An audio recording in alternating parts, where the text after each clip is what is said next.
নমস্কার, সবাইকে স্বাগত আমার স্বপ্নাক্ষজ এডুকেশন চ্যানেলে। আমি সুজিত কুমার মাইতি, ইতিহাসের শিক্ষক। চলে এসেছি আজকে নবম শ্রেণীর একটি ক্লাস ভিডিও নিয়ে। আজকের বিষয় অ্যাসাইনেট। ভিডিওটি ভালো লাগলে লাইক, কমেন্ট, শেয়ার ও সাবস্ক্রাইব করে রাখবেন। আর পাশের নোটিফিকেশান বোতামটি সক্রিয় করে পাশে থাকবেন, যাতে এই রকম নতুন নতুন ক্লাস ভিডিও সবার আগে আপনার কাছে পৌঁছে যেতে পারে। শুরু করছি আজকের বিষয় অ্যাসাইনেট। কি বলা হচ্ছে?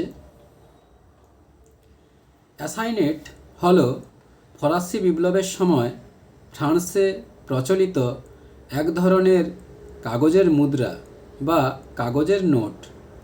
এটি মূলত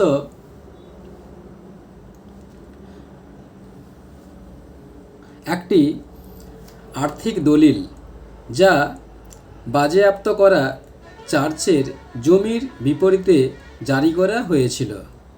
1790 সালে প্রথম চালু হওয়ার এই নোটগুলি বিপ্লবের সময় চরম মুদ্রাস্ফীতির কারণে শেষে মূল্যহীন হয়ে পড়ে।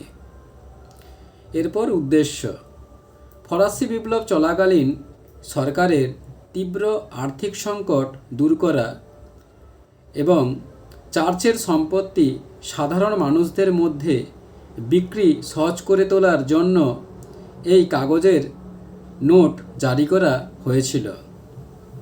এবার পরিস্থিতি: যদিও এটি প্রথম দিকে আর্থিক স্থিরতা আনতে সক্ষম হয়েছিল, পরবর্তীতে অতিরিক্ত নোট ছাপানোর ফলে ভয়াবহ মুদ্রাস্ফীতি দেখা দেয়, যা ফরাসি অর্থনীতিকে বিপর্যস্ত করে তোলে।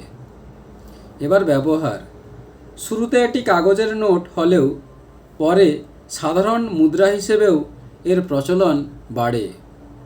এরপর জমির আমানত: এই নোট দেখিয়ে সরকার থেকে জমি কেনা যেত। এবার ফলাফল: 1796 সালের মধ্যে অ্যাসাইনেটের মূল্য প্রায় শূন্যের কোঠায় নেমে আসে, যার ফলে এটি বাতিল করে নতুন মুদ্রার প্রচলন করতে হয়। এবার মূল্যায়ন: অ্যাসাইনেট ছিল ফরাসি বিপ্লবের সময়কার একটি বৈপ্লবিক কিন্তু অর্থনৈতিকভাবে ব্যর্থ কাগজের মুদ্রা ব্যবস্থা। বন্ধুরা, এখানেই ক্লাস ভিডিওটি শেষ করলাম। পরবর্তীকালে এইরকম নতুন নতুন ক্লাস ভিডিও আবার নিয়ে আপনাদের কাছে পৌঁছব। ধন্যবাদ, সবাই ভালো থাকবে।